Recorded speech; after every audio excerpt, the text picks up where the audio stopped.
That Vicky sounds like a good lead. Something to look into. Which is the part you're not going to like. Right now, the elders are trying to decide whether or not you're going back to school. What the fuck? Jane blurted out. Of course I'm going back to school. I need my diploma and I have friends. Hell, now that I know all this shit, I have people to look out for, to protect against these things. I know, I said, as empathetic as I could. But listen, you gotta understand, most of us didn't even have that option. After the first change, most lust cubs like you have to fake their deaths or just disappear. Regular folks won't understand what you are. They won't accept it. There are hunters out there looking to take us all out. Have been since the time of the Inquisitions, probably even before that. And some have powers. Weird abilities even our Thurges don't understand. Secrecy is a matter of the survival of our entire species. That is supremely effed up, and I don't even get a say, she said. Well, you might, Gloria said, throwing me a bone. Come with us when we go back inside. Don't step on anyone's toes, and things should be fine. We'll hear the sept leader's decision. She's a good one. She might ask you what you want, or at least consider it. That's right, I added. You just might be allowed to go back to your life. We need to know more about the dancers and this Fomerai, if the two are even related at all. If there's a chance something is going on in that school, we need to know. And we need to know yesterday. We have family and kinfolk in there who know nothing of werewolves and monsters, and Gaia knows how many potential lust cubs could be in there. This is a big deal, Jane. Well, crap. No pressure or anything. I'll do what I can, I guess. What else do I need to know when we go back in? Now wait, hold your horses, I said. They still need to decide if you go. They have to weigh the risks of revealing ourselves, or as we call it, of breaching the veil. As for what you need to know, Gloria pretty much covered it. That said, now's as good time as any to talk to you about our sept leader's auspice, the Philodox, so you know a bit more about who you'll be talking to. And here I was, trying to teach her of our ways, and she was just there going all great, another info dump. Teenagers, I tell you. Dreadhorn is a Philodox. That means she's all about balance and careful consideration. The half-moons serve many important roles in our society, most prominently as leaders, judges, and arbiters. In a pack, for example, the role of pack leader usually falls on them by default unless there's a reason to do otherwise. A war pack, for example, might choose an Aram instead. Same with septs. You can have a sept leader of any auspice if it makes sense, but you can bet most of them have a Philodox calling the shots. As the half-moons, they are always in between. They're just built that way, able to see both sides of an issue. All sides, really. Whatever they can't perceive naturally, they tend to try and experience to make sure they cover all perspectives. A Philodox usually doesn't just assume things, they find out. Out of all of us, they're the most likely to master all of our forms, for example. Even if they're, say, human-born, they might spend time living as a wolf to really understand how our lupus sees life. It's little things like that that makes them ideal leaders among a race that's part of so many worlds like ours. It comes in super handy whenever they have to mediate conflicts too. Okay? So which one of you is a Philodox? Jane asked, looking around the table. No one. Our pack doesn't have one, Gloria answered awkwardly. We're a terrible example, but we're also a good example. Garou make do with what they have. Packs with all auspices are rare and precious things. Sometimes someone needs to cover grounds traditionally assigned to another auspice. Ironically, that's something Philodox are renowned for. They spend so much time learning about the ways of everyone else, you know? Because it's easier to lead someone if you understand what they do. If a pack is missing an auspice, the half-moon steps in. That is not quite true, objected Firehound. Well, at least it's not the whole truth. As I said yesterday, the Ragabash do it just as much as the Philodox. The difference is that Philodox do it out of understanding and knowledge. We use our intuition and improvisation and luck. There's an expression for that, Hound, I said. You wing it. I turned back to Jane. Anyway, when they aren't leading packs or septs, the Philodox are usually busy resolving conflicts between Garou, making sure matters get resolved in a fair way. And when they aren't doing that, they handle the laws and judge offenders. Say, a Garou breaches the veil, revealing their nature to a regular human. The Philodox would step in, investigate the whole affair, determine culpability, and decide on a just sentence, if any is required. The spirits give them all kinds of tools to help figuring out the true nature of things and sniffing out lies. Okay, that's kind of cool, actually, Jane said. So who's your pack leader, then? It's me, replied Gloria, by virtue of my rank and the time we formed the pack.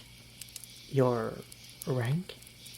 Yeah, there are 6 or even 7 ranks among the Garou, depending on how you look at it, I answered. It determines who gets to boss who and who gets the spoils first. It's a useful rule of thumb to follow when the situation would otherwise leave things unclear. Say you're in a diplomatic mission to talk to spirits. You would want a Thurge leading that. But what if you have 3 Thurges? Who's in charge? Well, whoever's got the highest rank, that's who. But isn't that prone to abuse? Who gives the ranks? Came the question from Jane, of course. The spirits, child, answered Sarah. The spirits have a lot of important roles in our society, in addition to being our guides and patrons. When a Garou thinks they are ready to move up a rank, they challenge another werewolf of that rank, ideally of the same auspice. The challengee must come up with a deed befitting both of the auspice and the future rank of the challenger. What's easy to miss here is that formal challenges are overseen by spirits. If success is attained, then that means the spirits willed it so. Otherwise, they would intercede in some way to prevent victory, whether we feel their influence or not. After that, the whole thing is punctuated by a ritual to seal the deal. Here, too, spirits can intercede during the ritual. In other words, those who have sinned have been proven. Try and remember that when you speak to those of higher rank than you. They actually know what they're talking about. Respect their authority, replied Jane a little bitterly. Submit without question. Got it. That's common in the human world too. Don't, Gloria commanded firmly. Don't even joke with that. They won't. I get it, it sucks being lorded over by your so-called betters.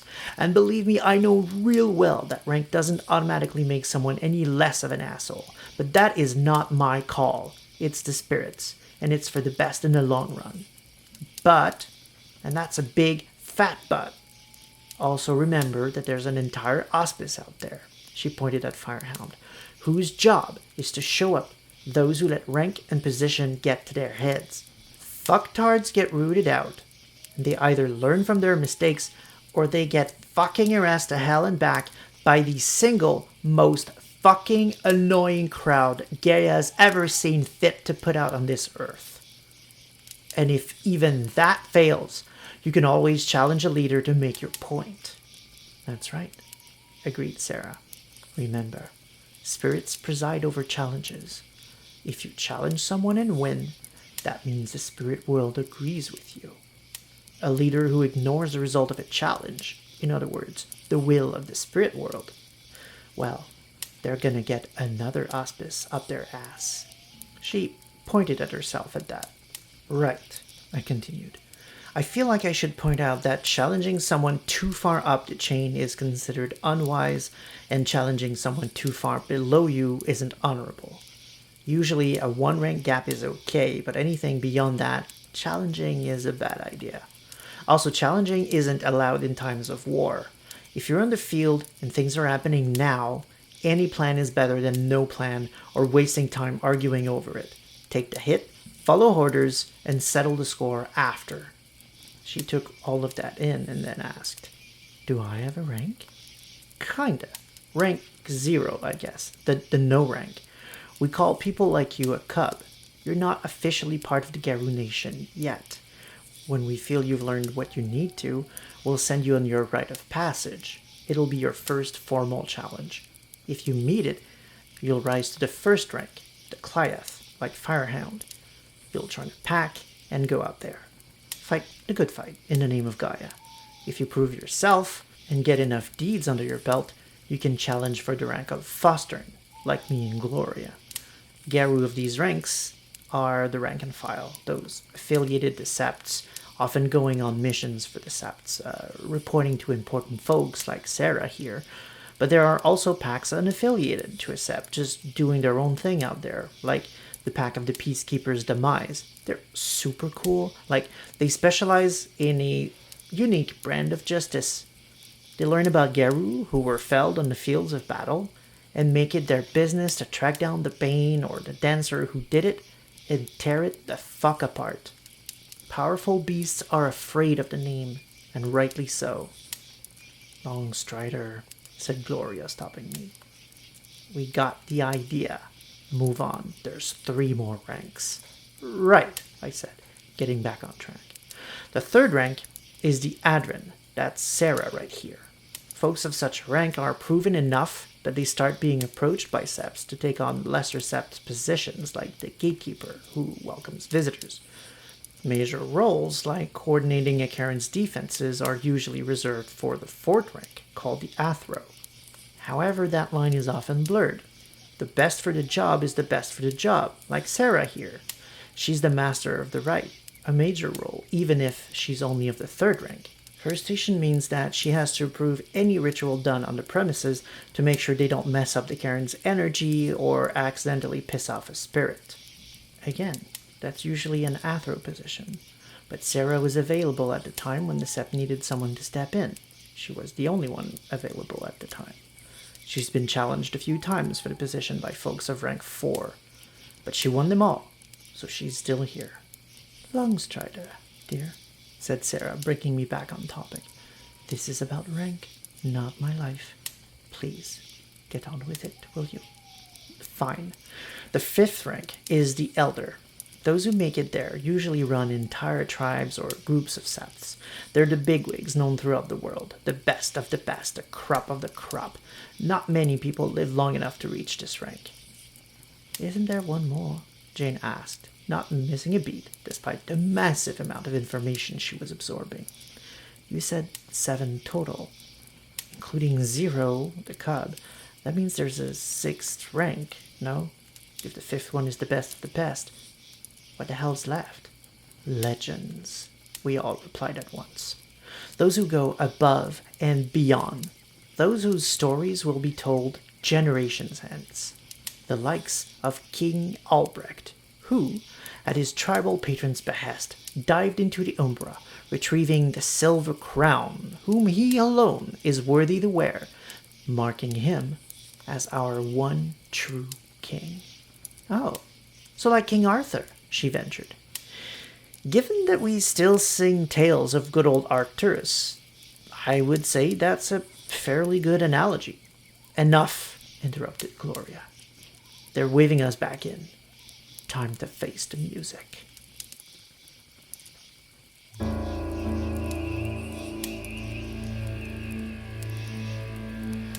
This has been A Rite to Remember, Season 1, Episode 8. A series of lore videos for Werewolf the Apocalypse as it was prior to the upcoming 5th edition, presented through an ongoing narrative for an immersive perspective. Ranks are a complex, multi-layered topic. The first aspect to comprehend is renown. As characters perform deeds, they gain one of 3 types of renown: glory, honor, or wisdom. If you're playing an older edition, then try and find a Storyteller's Companion, not to be confused with the Storyteller's Handbook. It's a very small book, filled with great information a storyteller needs to refer to often. Think of it like an extension of the storyteller's screen that it's actually usually packaged with.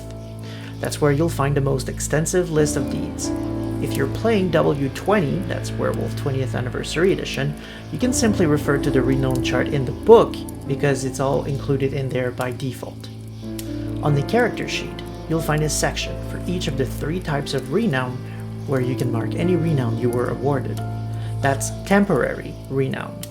When the bar is full, meaning you've earned a total of 10 temporary renown of the same type, you can convert those 10 temporary points into 1 permanent point. Refer to the rank charts to find out how many permanent points you need according to your auspice to raise to the next rank. Remember that meeting the requirements isn't enough, you must also challenge for the rank and succeed. Finally, there are 2 rituals in the books that have to do with rank. One transforms your temporary points into permanent ones, which is just silly. Werewolves care deeply about their reputation, and they understand cultivating an image of greatness will allow them to rise. That's why stories and songs are so important to their culture. But they don't actually count how many points they have in character. No werewolves ever went, "Yo, 1 more wisdom and I can get the last permanent point I need." What they do is fight monsters, kick ass, and make sure a good storyteller tells the story. They have no idea when they can or should challenge for a rank. Only the spirits do. That's the point. It's a test of humility. If a Garou thinks too highly of themselves and challenges before they have the right amount of renown, they'll fail the challenge and the challenger will lose renown for his hubris. The points on your sheet are for your benefit, which is why I have never used that ritual. But hey, if you want to use it, do please go for it. The other ritual, however, is essential and makes complete sense to me. It's the one that confirms the new rank. If the character has succeeded at his challenge and nothing goes wrong during the ritual, then congratulations. Please note that it does introduce an apparent inconsistency. Conducting a ritual, any ritual, requires a roll. Failing that roll means the rite did not produce the expected results. In this case, it usually means somehow the spirits do not approve the new rank and the werewolf must challenge again later. It's a little weird considering that they are supposed to oversee challenges, right? And the Garou succeeded at the challenge, didn't they? That's because it's bullshit. Garou spirituality believes whoever wins a challenge is right, or at least has the backing of the spirits, but that's actually just Garou religion at work. Sure, an individual spirit might decide to influence an outcome if they've got skin in the game, but the spirits as a whole don't actually get involved. Whoever wins is in fact up to skills or chance.